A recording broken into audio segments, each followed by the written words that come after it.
A verdade é que a maior parte do tempo a gente está desperdiçando energia.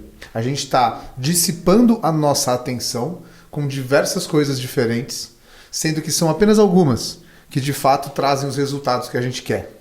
A famosa lei de Pareto, onde 80% dos seus resultados vem apenas de 20% dos seus esforços. O resto do tempo você está fazendo coisas que não são tão importantes assim para você chegar onde você quer. Principalmente no mercado criativo, no mercado de design, onde nós precisamos aprender a lidar com o nosso artista interior para ser capaz de tomar as decisões certas. Esse vídeo foi uma ideia do Matheus, que viu um formato que está dando certo aí na internet e ele resolveu trazer para a gente tentar aqui na nossa área, na indústria criativa. O Matheus chegou para mim e perguntou assim: Luana, quais foram as perguntas que realmente fizeram a diferença na sua carreira de design? E aí eu comecei a fazer uma reflexão, comecei a olhar para trás nesses 12 anos de carreira que eu tenho, tanto no mercado criativo como empreendendo no design, e eu pude notar que, de fato, tem alguns padrões, tiveram alguns momentos que foram decisivos, e de fato eu consigo, hoje, olhando para trás, pensando nesses 12 anos, se eu fosse começar de novo, do zero, eu sei quais são as perguntas onde eu deveria passar mais tempo. Aquelas perguntas que de fato trariam os melhores resultados. Aquela relação que a gente falou da lei de Pareto. Inclusive eu comentei da lei de Pareto, caso você não conheça, joga no Google aí. Eu separei aqui 5 perguntas, Matheus, que de fato podem fazer a diferença para você aí que está na carreira criativa. Então tá bom, então vamos nessa. Ó, vamos lá. Primeira pergunta. Separei aqui. Sim, eu tenho uma cola aqui. A gente passa tempo escrevendo roteiro aqui. Não, Matheus, não é essas farras que as pessoas pensam. A primeira pergunta é sobre o destino. Sobre o destino, Matheus. O que é sucesso para você? E aqui eu estou me referindo a, de fato, você ter uma definição do que é dar certo. Porque muitas vezes a gente está correndo atrás, a gente está querendo fazer coisas, mas de fato a gente nunca parou para analisar qual é o cenário de sucesso. Matheus, você tem clareza sobre isso? Cara, eu tenho. Você tem definido, assim, tipo, qual que é... Acho que eu tenho a imagem. Você tem algum parâmetro? É. É porque tem que ter um indicador. Às vezes pode ser, sei lá, família, pode ser dinheiro, bens materiais, tempo, não sei. Mas alguma coisa. Você tem algumas métricas. Isso. Porque a verdade é que quando eu comecei a empreender no design, eu não tinha muito noção do que onde eu queria chegar. Eu tinha muita raiva quando comecei a manifesto. Tinha muita raiva. Eu queria provar o valor do design a todo custo. Eu queria fazer o mercado ajoelhar perante o design. Essa era a verdade. Mas eu não tinha, tipo, tá, mas e aí, Luna? Qual que é? Você tá querendo ter algum salário que você quer conseguir? Algum número de faturamento? Eu não sabia nem qual que era o tipo de empresa que eu tava querendo construir. Eu não sabia, tipo, você já parou pra pensar? Você que tá no mercado criativo, você quer ser um empresário? Você quer construir uma agência grande? Você quer ter vários funcionários? Ou você quer ser um estúdio independente com uma equipe muito sólida? Ou você não quer nada disso, você quer ser uma empresa de um homem só? Você quer criar um hub para... Enfim, eu não tinha essa clareza, eu não tinha passado parado para pensar nisso. E a gente tem que pensar nisso. Por quê? Senão a gente não chega lá, né? Então, eu até trouxe um exemplo aqui para contar. Foi só depois que eu tive clareza sobre qual era o meu destino, onde eu queria realmente chegar, que eu consegui chegar num posicionamento da Manifesto. Ou seja, nos primeiros 4 anos de Manifesto, eu não tinha esse destino definido. E eu ficava sambando no meu posicionamento. Porque eu não sabia quem eu era. Eu não sabia onde eu estava indo, entendeu? Então, tipo, pensa só. E olha o impacto que isso também tem na parte comercial, na parte de relacionamento com o cliente. Tudo isso porque você não sabe quem é você. Faz sentido, Matheus? Faz. Então, beleza. Então, essa é a primeira pergunta. Sobre o destino. O que é sucesso para você? Como que é o cenário de sucesso? E como você vai saber que você chegou lá? Pergunta número 2 é sobre o ego. Nossa, essa eu juro que eu fui no meu coração. Fui no âmago aqui, no esfíncter. A pergunta que você deve fazer é: qual é o meu medo? Mas não é qual é o seu medo na vida. Não, é qual é o seu medo aqui. Você está fazendo alguma coisa, você tem um projeto, seja a sua empresa. Se pergunte isso frequentemente. Qual é o meu medo nisso aqui? Qual é o meu medo nessa função, nessa tarefa? Qual é o meu medo nesse objetivo? Ah, Matheus? É, meu irmão, é reflexivo. Sabe por quê? Porque se você não for capaz de identificar o medo, é porque você está fugindo dele. Porque todo mundo tem medo. Não tem como você não ter medo. E normalmente, quem reduz o medo é o ego. O ego preenche o espaço que existe entre o que você é hoje e aquilo que você quer ser. Na maioria das vezes, o ego preenche esse espaço com soluções de curto prazo. não de longo prazo. O que eu quero dizer com isso? Hoje eu sou uma pessoa diferente da que eu quero ser. Eu quero ser um designer foda, Matheus. Eu quero ter vários selos no Behance. Se eu deixo o ego preencher esse espaço, eu me torno aquela pessoa que fala assim: The plane. Cuidado quando você passa a mão no seu rosto assim, ó, que ele perde o foco. Perde o foquinho aqui, ó. Meninas, tá focando, meninas? Você se torna naquela pessoa que fala tipo assim: aquele ali cheio de selo, mas também tem acesso dos clientes. Também, 5 anos a mais que eu. Também assim, também consigo assim. É talento, né? Presente de Deus. Isso que ele sabe fazer. Sabe, Matheus? Mágico. É mágica, né? Sempre tem alguma coisa pra falar. Então, gente, o ego, ele é o nosso maior inimigo, porque ele tá aqui dentro e a gente nem percebe. Tem uma frase de não vou lembrar de quem que é essa frase, é de um filósofo, mas ele fala assim: as pessoas são muito fáceis de serem enganadas. E você... Não era assim a frase. E você é uma pessoa.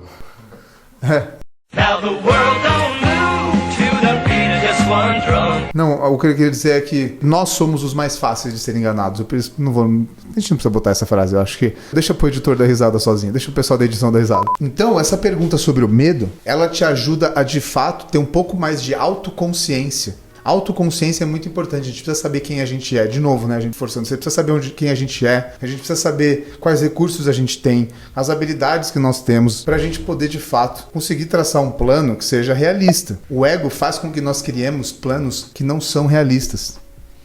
O ego tira a gente do nosso caminho. E ele faz isso por mal? Não. Ele faz isso como autodefesa. É muito difícil pra mim, Matheus, acreditar que ainda vai demorar muito pra eu ganhar vários selos do Behance. Então eu prefiro que o meu ego me defenda e fale que isso é coisa de quem conhece o pessoal do Behance. Isso é coisa de quem dominou o algoritmo. Eu não vou ficar brigando contra o algoritmo. Entende? Essa sua capacidade de realmente dizer: cara, eu tô com medo disso aqui. Eu tô com medo de não ser bom o suficiente. Tô com medo de não conseguir passar credibilidade pro cliente. Eu tô com medo de parecer muito inexperiente. É o primeiro passo para você conseguir começar a resolver o medo. É você identificar. Então, faça essa pergunta constantemente. Quase chorei.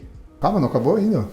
Eu anotei aqui uma frase do Ryan Holiday, que é um cara que fala sobre estoicismo. Ele tem uma frase que diz assim: somente quando alguém está livre do ego e de suas experiências passadas, que essa pessoa pode de fato chegar no seu real potencial. E isso é verdade.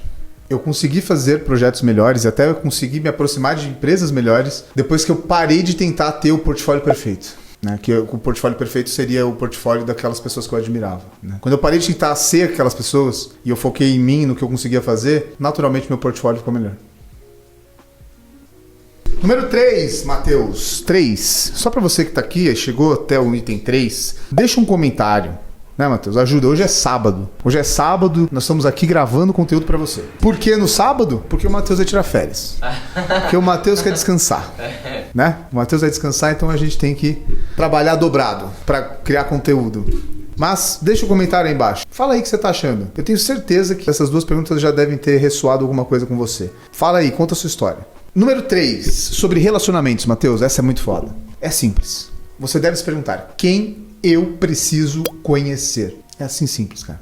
Quem eu preciso conhecer? Quais lugares eu preciso estar? Por muito tempo eu subestimei a importância dos relacionamentos. Eu realmente acreditava que se eu tivesse o melhor Behance do mundo, se eu tivesse o melhor site do mundo, as coisas iam dar certo e ia ficar tudo bem.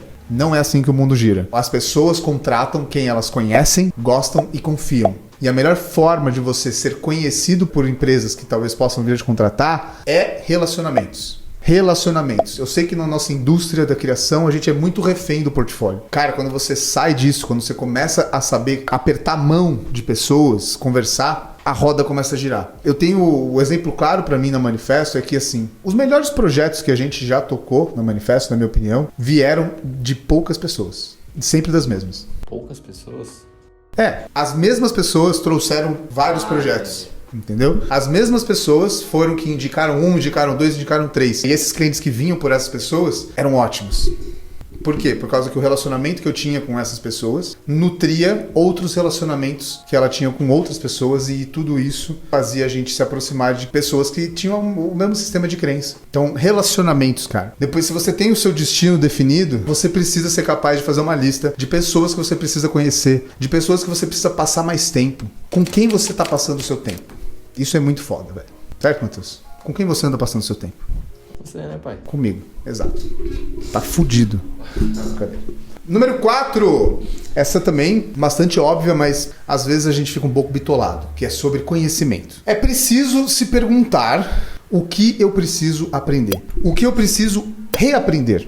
E até o que eu preciso desaprender. Porque, veja, quando você decide, né, você tem o seu destino, você precisa olhar e falar, cara, quais são as capacidades, as habilidades adjacentes? O que eu quero dizer com isso? A gente está acostumado aqui na indústria criativa a dedicar muito tempo a ficar bom na técnica. Ficar bom no Photoshop, ficar bom no Illustrator, ficar bom em fazer tipografia, ficar bom em fazer texto. A gente é muito bom em ficar bom. Mas a gente esquece que tem diversas outras habilidades que a gente precisa desenvolver se a gente quiser de fato ter algum sucesso. E essas habilidades envolvem fazer marketing ou entender sobre marketing, gestão de tempo, gestão de projetos, fazer relacionamentos, se comunicar, fazer conteúdo. Tem tanta coisa.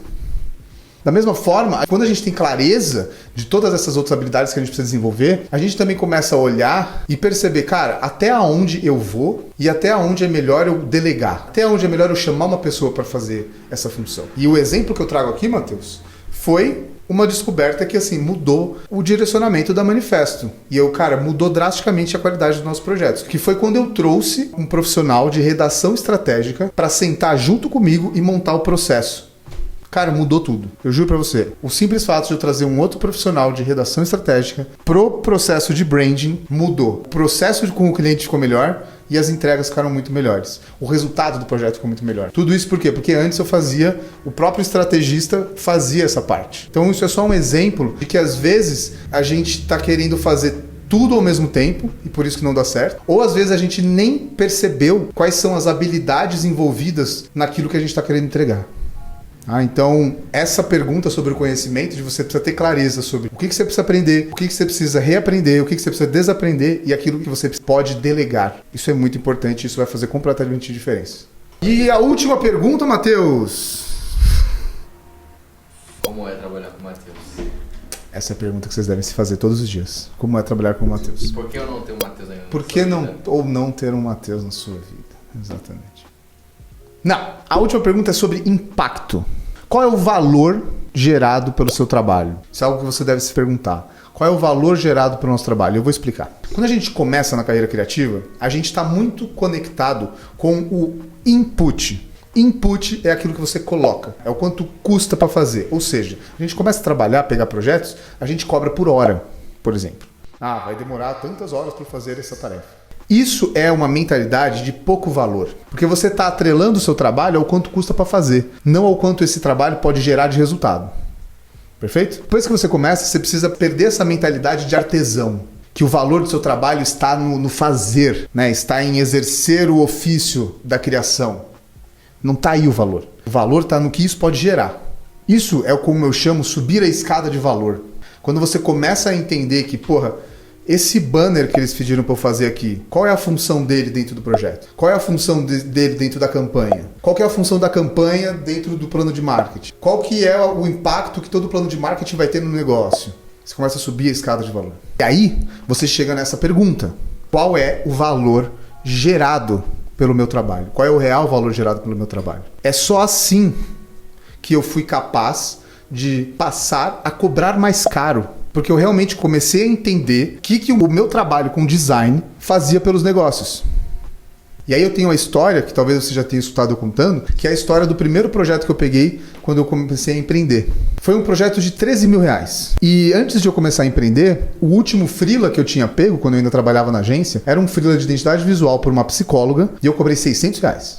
A diferença de tempo entre esse freela de 600 reais e o projeto de 13 mil foram 3 meses. O que aconteceu nesses 3 meses? Eu comecei a estudar e entender qual que era o impacto, qual que era o valor que o meu trabalho gerava nas empresas. Quando eu recebi o primeiro pedido de identidade visual pela Manifesto, eu já sabia que eu precisava levar a conversa para outro lugar. Eu sabia que eu precisava levar a conversa para o lugar dos resultados gerados, não necessariamente para o design gráfico que eu ia fazer. Isso fez com que eu conseguisse vender um projeto de identidade visual, claro, propondo aí fazer uma etapa de estratégia por 13 mil reais. Então, essa pergunta você deve se fazer também todos os dias. Qual é o valor que o meu trabalho gera? Se você não souber isso, não vai ser o seu cliente que vai te contar. Esse vídeo foi do caralho. Gostou, Matheus? Oh. Acho que o negócio até é gravar de sábado, né? O problema é a sexta-feira. Meu amigo e minha amiga, você que tá aí, me diga o que você achou dessas 5 perguntas, me diz o que você achou desse novo formato, me diz o que você achou desse novo cenário. Me diz que você achou de tudo. Fala tudo. O que você achou desse moletom aqui, hein? Hã? E o cabelinho aqui que eu cortei? Fala aí o que você tá achando. Matheus, temos recado pra hoje? Não tem recado. Não, mas quando ir o Grupo Marcados? Quando a gente vai começar a avisar isso? Vamos bater o martelo aí. Tá batendo o martelo na data. Não. Aí não pode falar. Falando de dinheiro, não pode. O cara fala... Não, agora falando sério mesmo. Não, o pessoal tá aqui, eles vão ouvir. Junho ou julho? Ele falou baixinho. Calma. Presta atenção. O junho ou julho? É que você tá zoando, mas é sério. Junho. Isso aí. Julho que é jogador de futebol. Não, julho Vai ser o início do mês, a gente lança. Aliás, manda você aí, ó. Vocês preferem no final do mês ou no começo do mês? Vocês sabem que a gente abre o Grupo Marcados, a comunidade, poucas vezes no ano, 4 vezes no ano. Vocês preferem que a gente abra a comunidade no final do mês, lá pros dia 20 e tantos? Ou vocês preferem que a gente abra a comunidade no começo do mês, tipo perto do dia 5? Diz aí embaixo o que vocês acham que é melhor, que aí vocês ajudam a gente, beleza? Do mais, Matheus, só isso. Se inscreve aí no canal, dá like se for legal e me segue no Insta. Vejo você no próximo vídeo.